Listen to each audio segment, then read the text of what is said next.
Mandaram um vídeo para mim, especialmente quem mandou não foi o povo que postou, veio direto do blog do querido Bispo Macedo. E o vídeo que ele me mandou me fez dar um pulo da cadeira. E que raiva, que vontade de quebrar o computador. No vídeo ele coloca um culto pentecostal. E quem é o pregador do culto? Eu. Eu vou falar de novo para ver se você entende a minha cólera. O pregador do culto era eu. E no culto, Jesus está derramando a glória, a unção dele. Os crentes pulam, falam em língua, saltam. E do lado ele abre um outro vídeo de um terreiro de macumba. E ele põe no vídeo do terreiro de macumba um monte de gente pulando também. Tudo que acontece no culto de cá, ele arruma uma cena no terreiro de macumba e põe de cá. O povo está pulando aqui no culto que eu estou pregando, ele põe gente pulando no terreiro de macumba. O povo está rodando, ele põe gente rodando no terreiro de macumba. O povo está caindo no chão, ele põe gente caindo no chão. E ele lança a pergunta: qual a diferença do culto pentecostal para um terreiro de macumba?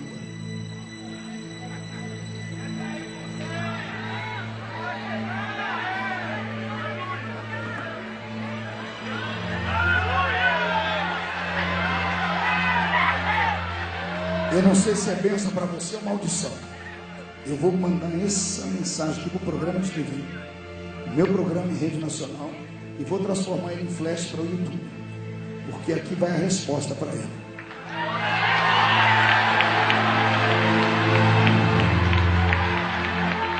A resposta é muito simples. A Bíblia diz que as coisas do Espírito se discernem espiritualmente. Paulo, escrevendo a carta aos Coríntios, diz: tem 3 tipos de gente que vem à igreja. Ele diz: primeiro são homens naturais, segundo são homens carnais, e terceiro são homens espirituais. Eu vou excluir aqui nessa noite só os naturais. Pergunte por quê? Só falo se todo mundo perguntar.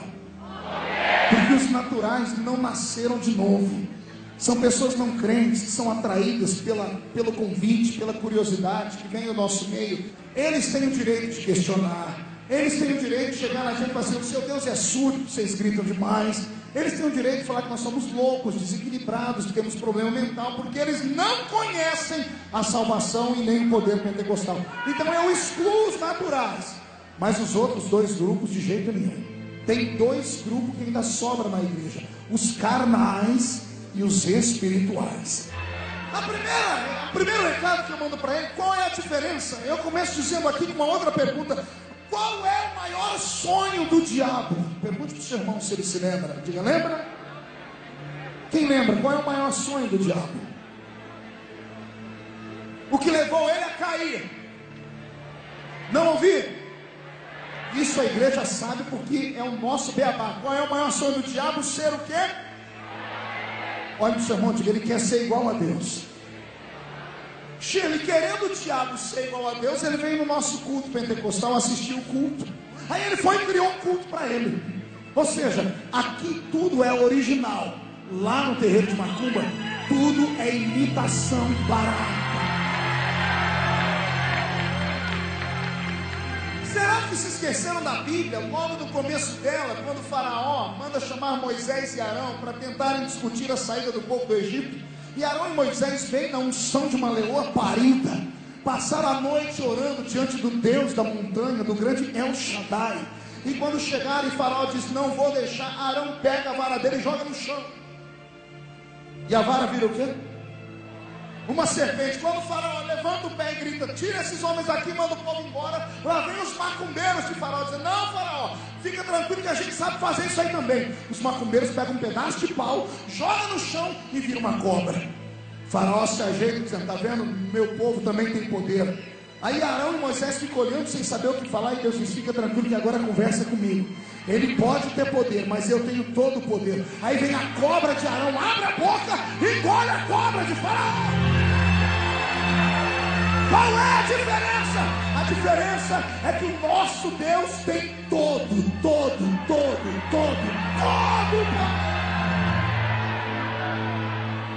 Qual é a diferença no Velho Testamento de um homem que, quando fica cheio do Espírito Santo, crava as mãos num portão que pesava 3 toneladas na cidade de Gaza? Ele põe o portão nas costas e anda para o alto da montanha e joga o portão lá.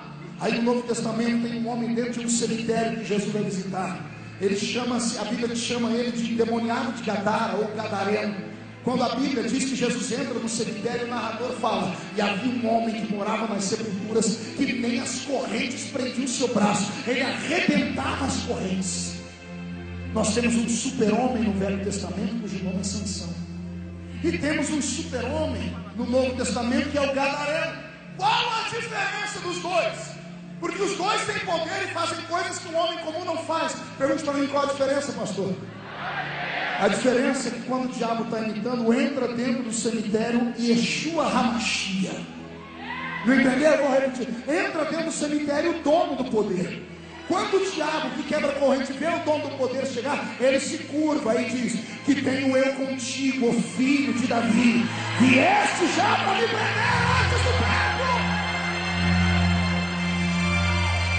Tem uma mulher no Velho Testamento com a porta, com a janela aberta da sua casa, ela está olhando para o povo. E de repente passa um homem que chama a atenção dela, não pela beleza, não pelo perfume, mas pela santidade. Havia uma aura de santidade nele. Ele passa o segundo, o terceiro, não sei quantos dias. Um belo dia ela grita aí da janela. Ela diz: ei, Senhor, vejo que tu és um homem de Deus.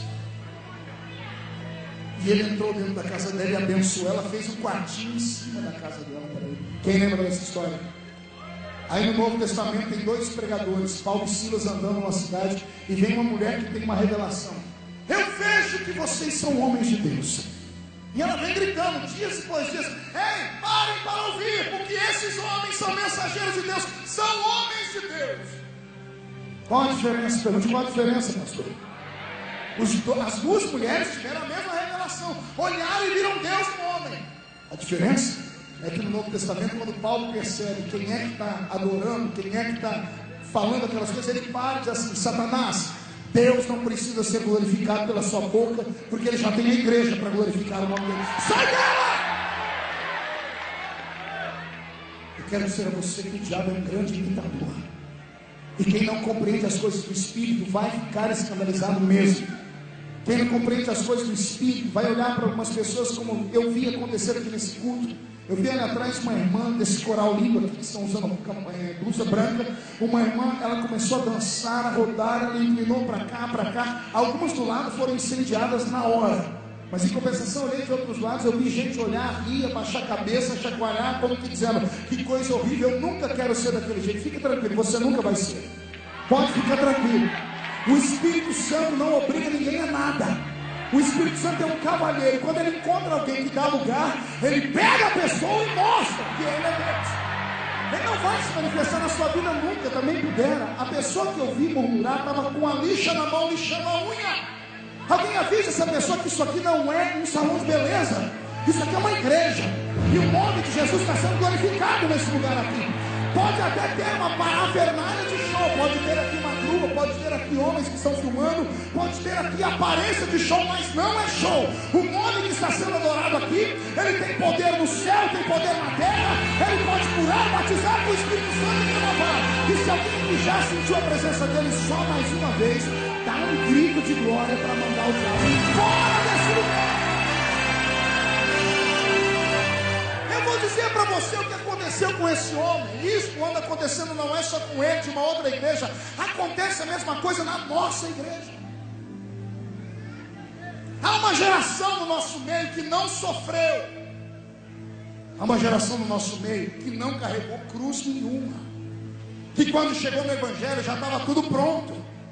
Congregar aqui nessa igreja é lindo, tem ar-condicionado, tem sistema de TV, tem cantina lá fora. Você está sentado lá de pessoas lindas e belas. Dá uma olhadinha do seu lado, você vai ver se eu estou mentindo. Pelo amor de Deus, eu nunca vi tanta gente bonita aglomerada num lugar só. Dá gozo na alma e gosto congregar aqui. Mas talvez seja por causa desse conforto que está nascendo essa geração de crentes que acham que podem julgar as coisas do Espírito.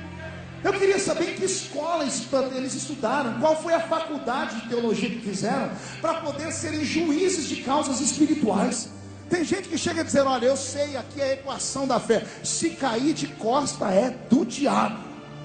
Se cair para frente é de Deus. E se cair de lado é de quem, amigo? E se a pessoa simplesmente sentar, ela é o quê? Eu queria saber quem são esses homens e mulheres que acham que estudaram o suficiente. Olha, eu li a Bíblia de capa a capa mais de 30 vezes. A primeira vez que eu li esse livro de capa a capa, eu tinha 9 anos. E não foi esse livro. Foi um livro que tinha 73 livros. Esse nosso tem 66. Foi a Bíblia Católica, a versão Ave Maria. Eu li essa Bíblia mais de 30 vezes. Eu escrevi 18 livros acerca dela e uma enciclopédia de 700 páginas. Estou terminando uma agora de mais de 1.200 páginas. Tendo estudado essa Bíblia e feito mais de 6 faculdades de teologia e um mestrado que me deu esse anel de formatura que eu tenho no dedo, e dissertando em 3 idiomas, eu não tenho coragem de ver uma coisa que eu não entendo e abrir a boca para falar. Não, eu vou repetir. Não tenho coragem de tocar em alguma manifestação na igreja que eu não tenha revelação. Se eu ver uma pessoa cair aqui agora e rolar no chão e eu olhar para ele e eu não entender o que é, eu fico quieto. Eu tiro a minha mão. Pergunte por quê? Eu não sou o dono dessa igreja. Não sou eu que batizo com o Espírito Santo. Não sou eu que dou línguas estranhas. Não sou eu que faço o corpo deles tremer. Não sou eu. Eu sou um mero servo aqui dentro. E você também. Então, para você não perder a sua salvação, pastor, o senhor apelou agora. Você não sabe o que vem amanhã. Se o pastor ainda deixar eu pregar amanhã. Não fale asneira para não perder a sua salvação. Jesus acabou de operar um milagre expulsando demônios. Os fariseus num canto começaram a falar assim: Shirley, ele expulsa demônio por demônio. Chamaram Jesus de Beelzebul. Ele expulsa demônio porque ele é o dono dos demônios. Quando Jesus ouviu, olha o que Jesus disse: ei, se pecarem contra mim, tem perdão. Se pecarem contra o meu Pai, também tem perdão. Mas se pecar contra aquele que está operando em mim, se pecar contra o Espírito Santo, não tem perdão nem hoje, nem nunca mais. Você entendeu o que é a blasfêmia contra o Espírito Santo? A blasfêmia contra o Espírito Santo é você ver um ato acontecendo que é Deus fazendo e você falar: é o diabo que está fazendo isso aí. Você entendeu o que é a blasfêmia contra o Espírito Santo? É você atribuir ao diabo uma coisa que é Deus que fez. Entendeu? Pois ontem, esse senhor que eu acabei de citar baixou uma outra encíclica dizendo que há um anti-espírito operando nas igrejas pentecostais. E ele diz: é um espírito do diabo que se manifesta no culto pentecostal e faz os crentes fazerem trejeitos igual acontece no terreiro de macumba. Eu não sou juiz do meu irmão, mas uma pessoa que fala uma asneira dessa, ela perdeu o bom senso. Ela chegou num ponto que ela acha que ela é Deus. Não, ela tem certeza que ela é Deus.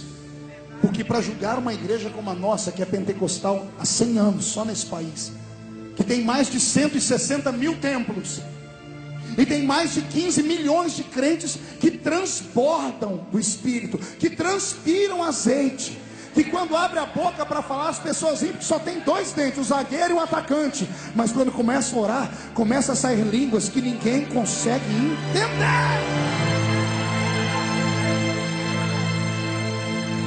Eu vou explicar, amados. O sonho do diabo é imitar Deus. E aprenda essa equação. Quando sobrenatural, eu disse o quê? Não ouvi. Eu não citei a fonte, eu apenas disse quando o toca o natural, coisas extraordinárias acontecem. Você entendeu o que eu disse? Eu não citei a fonte. Eu disse que quando o sobrenatural toca o natural, acontecem coisas anormais. E tanto Deus quanto o diabo vivem numa esfera sobrenatural. O que é uma coisa sobrenatural, pastor? É aquilo que foge à esfera humana. Deus é espírito, o diabo também é espírito. O diabo, ao ser feito, foi feito numa quinta grandeza maior do que todos os demais anjos. E, portanto, ele tem poder, porque a Bíblia diz que o dom é dado sem arrependimento. Quando o espírito do diabo toca uma pessoa e quando o espírito de Deus toca uma pessoa, ambas as pessoas começam a fluir em manifestações inexplicáveis. Não subestime o diabo. Não tenha medo dele, mas não subestime o diabo, porque ele tem poder.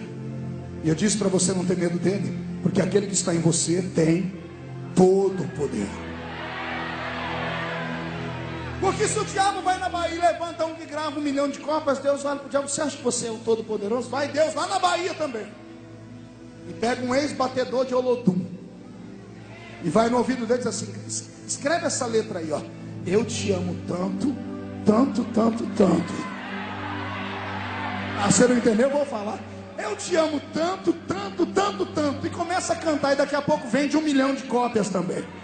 É Deus dizendo ao diabo: enquanto você vem com a farinha, eu já estou com a polenta pronta. Se o diabo tem os seus ungidos, Deus também tem os ungidos dele. Se o diabo tem uma Lady Gaga que canta e encanta, o meu Jesus tem uma Lady Shirley Carvalhais, que quando canta mexe com a nossa alma. Eu quero que o diabo vá se lascar no inferno, porque a glória que habita nesse complexo assembleiano é ilimitada.